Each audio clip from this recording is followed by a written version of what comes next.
Good morning, everybody. I am here with the next video of the class 10 CBSE board important questions. Without wasting the time, let us do questions. बेटा जितने questions करेंगे उतना हम लोग का concept clear होता जाएगा as well as practice अच्छी खासी हो जाएगी। चलिए देखिए, पहला क्वेश्चन है, if alpha and beta are zeros of polynomial x square minus one, find the value of alpha plus beta. देखिए, जब इस तरह के क्वेश्चन है, जनरली इस तरह के छोटे छोटे क्वेश्चंस आपके एमसीक्यूज में पूछे जाएंगे, तो इसमें कुछ करना नहीं है। सबसे पहले एस स्क्वायर माइनस वन को तुरंत आप कंपेयर करिए, x square plus b x plus c equal to zero से। तो एक्स स्क्वायर का मल्टीपल यहाँ पे क्या है बच्चों, वन है, तो ए की वैल्यू हमारी वन आ गई। एक्स का मल्टीपल यहाँ क्या है, बी है, और आप ध्यान से देखिए क्वेश्चन में भी है ही नहीं, यानी बी की वैल्यू जीरो आ गई, यानी एक्स है ही नहीं। सी की वैल्यू क्या आ गई, माइनस वन, और हम लोगों ने पढ़ा है सम ऑफ जीरो जो होता है हमारा, सम ऑफ जीरो जो होता है वो माइनस बी बाई ए, और आपने देखा अभी तो कुछ है ही नहीं, वन, यानी हमारा आंसर आ गया जीरो। बस क्वेश्चन फिनिश्ड। अब कह रहा है टाइम ज़्यादा वेस्ट नहीं करना है, 20 क्वेश्चन आपके आएंगे एमसीक्यूज में। इफ़ अ पोल, पोल तुरंत एक पोल बनाइए, माना। अब देखिए एमसीक्यू में ज़्यादा ताम झाम नहीं करना है, मान लीजिए फटाफट मैंने एक पोल बनाया, pole 6 metre high, 6 metre high, cast a shadow of 2√3 metre. अब देखिए जब भी शेडो बनेगा हमेशा ज़मीन पे बनता है, 2√3 मीटर। फिर क्या कह रहा है, long on the ground the sun's elevation, sun's elevation पूछा, मतलब ये एंगल पूछा कितने डिग्री का होगा। अब याद आ रहा होगा आपको, जब इस तरह का रहे ये पूछा है, मान लीजिए हमारा सी है, ये थीटा है हमारा, तो याद आ रहा होगा पंडित बद्री प्रसाद हर हर बोले और सोना चांदी तोले, ये आपको याद आ रहा होगा। अब देखिए यहाँ पे जो एंगल निकालना हो उसके ठीक सामने क्या है बच्चों, परपेंडिकुलर, और ये क्या है, बेस।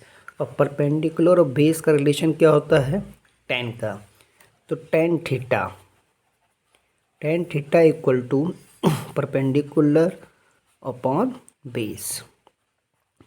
पूरा सिस्टम से लिखने की जरूरत नहीं, क्योंकि इस टाइप के क्वेश्चंस कहेंगे ऑप्शनल आएंगे। अब 3/√3 है, तो एक चीज़ हमेशा याद रखिएगा, जब भी डिनोमिनेटर में कुछ रूट में आ जाए तुरंत उसको रेशनलाइज कर दीजिए। तो जब आप इसको रेशनलाइज करेंगे तो 3√3/3, 3 से 3 कट गया, √3। अब आपको तुरंत सोचना है 10 में किसकी वैल्यू √3 होती है, तो एक एक बच्चे को मालूम होना चाहिए थीटा की वैल्यू कितनी आ गई, 60 डिग्री, यानी उस समय पे जो हमारा एंगल ऑफ एलिवेशन था वो 60 डिग्री था। चलिए अगले प्रश्न की तरफ चलते हैं। अब नेक्स्ट क्वेश्चन, हमारा जो नेक्स्ट क्वेश्चन है बच्चों, देखिए, sec theta when expressed in terms of cot theta. इस क्वेश्चन को बताने से पहले मैं 3 चीज़ें आपको बताना चाहूँगा।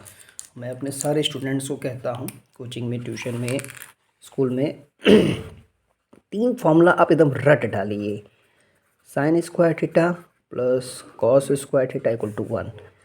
दूसरा होता है 1 plus tan square theta equal to sec square theta. तीसरा होता है 1 plus cot square theta equal to cosec square theta. अब देखिए यहाँ पे क्या है, सेक थीटा को कॉट के टर्म में चेंज करना है। तुरंत अब सोचना है कॉट किसका उल्टा होता है, क्या कॉट किसका उल्टा होता है, टेन का, यानी सेक और टेन का रिलेशन हो जाता है। देखिए सेक और टेन का रिलेशन यहाँ पे है हमारा ये वाला 1 plus tan square theta equal to sec square theta. और टेन क्या होता है, कॉट का रेसिप्रोकल होता है, यानी ये क्या लिखा जा सकता है, इसको ऐसे लिखा जा सकता है, ठीक। अब यहाँ क्या करेंगे हम लोग, एलसीएम ले लेंगे, कॉट स्क्वायर थीटा।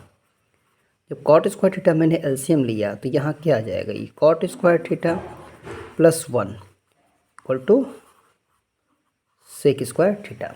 आपको सिर्फ सेक थीटा चाहिए, तो सिर्फ जब सेक थीटा चाहिए यानी इधर का स्क्वायर हटाएंगे तो हमारा ये क्या आ जाएगा, ये हमारा आ जाएगा सेक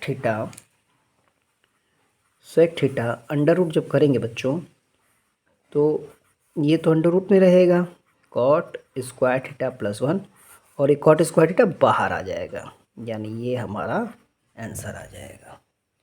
आई होप सो आप लोगों को क्लियर हो रहा होगा। आसान आसान क्वेश्चन है, प्रैक्टिस है, जितना प्रैक्टिस करेंगे उतना आपके लिए चीज़ें आसान होती जाएंगी। अब ध्यान से सुनिएगा नेक्स्ट क्वेश्चन। मैं हर क्वेश्चन में आपको कॉन्सेप्ट बताता जाऊंगा। करेक्ट, 2 डाइस आपने देखा लूडो खेलते हैं, लूडो में जो डाइस होता है उसमें 6 फेसेस होते हैं, याद रखिएगा। 2 डाइस आर थ्रोन टुगेदर, दोनों डाइस को साथ में फेंका गया।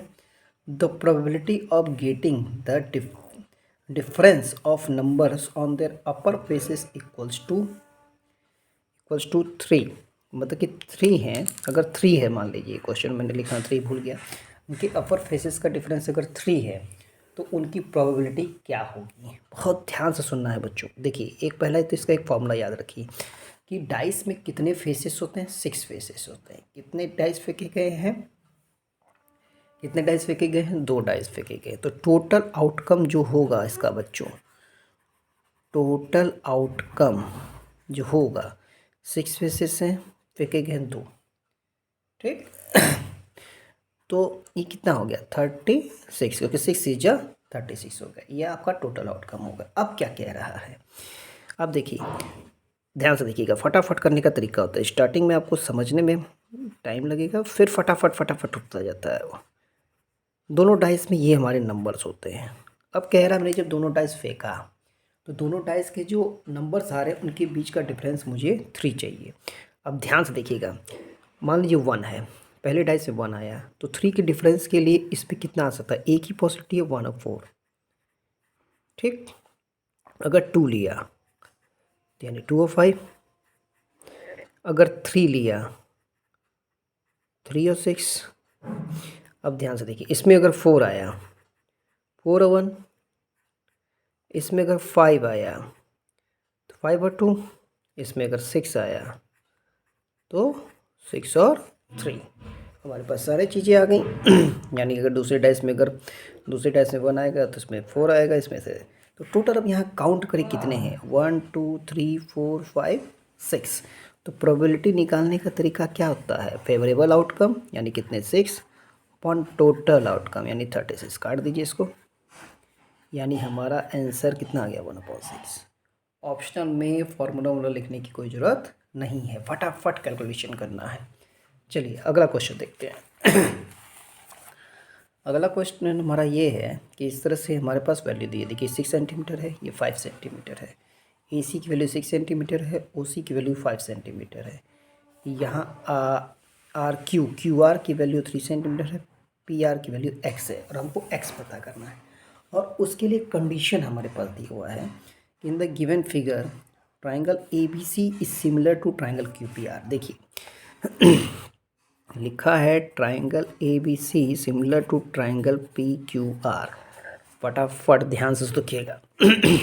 इसका मतलब कि AB और PQ का ratio AB upon PQ equals to, ये देखिए ये BC अपॉन QR। ध्यान से देखिएगा बच्चों, लास्ट के दो BC अपॉन QR, फिर AC upon PR, AC upon PR, तीनों साइड रेशियो में हो जाते हैं।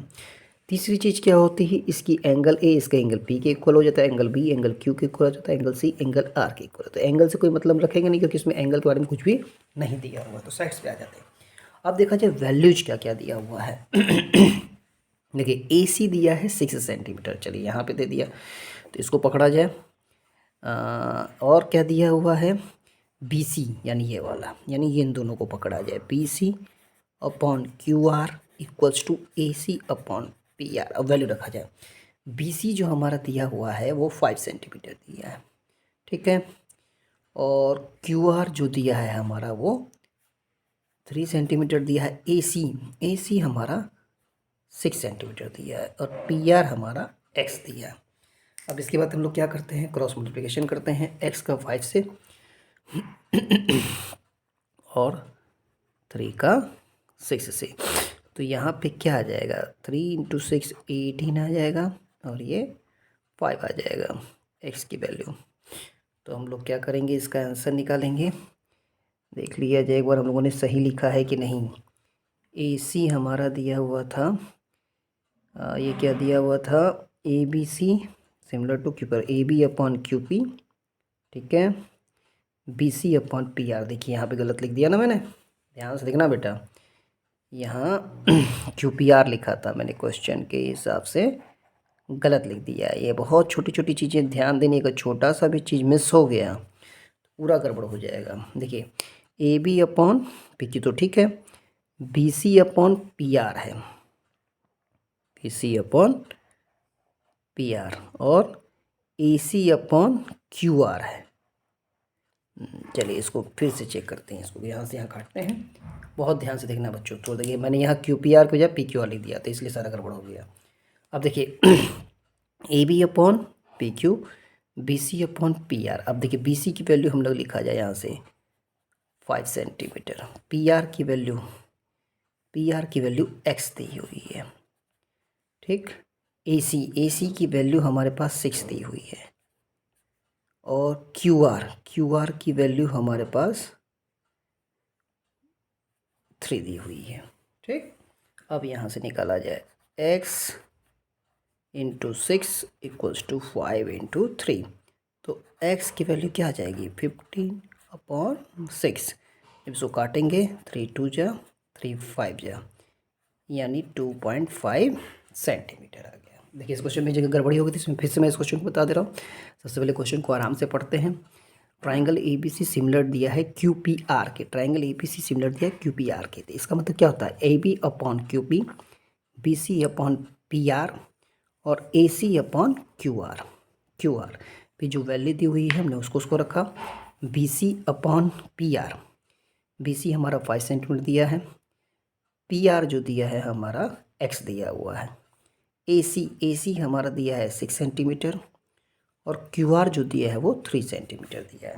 फिर हमने इसको नॉर्मली कैलकुलेट किया तो हमारी x की वैल्यू 2.5 सेंटीमीटर आ गई। चलिए अब आगे अगले वीडियो में और कुछ अच्छे क्वेश्चंस के साथ और नेक्स्ट चैप्टर के कॉन्सेप्ट के साथ मिलेंगे। Thank you.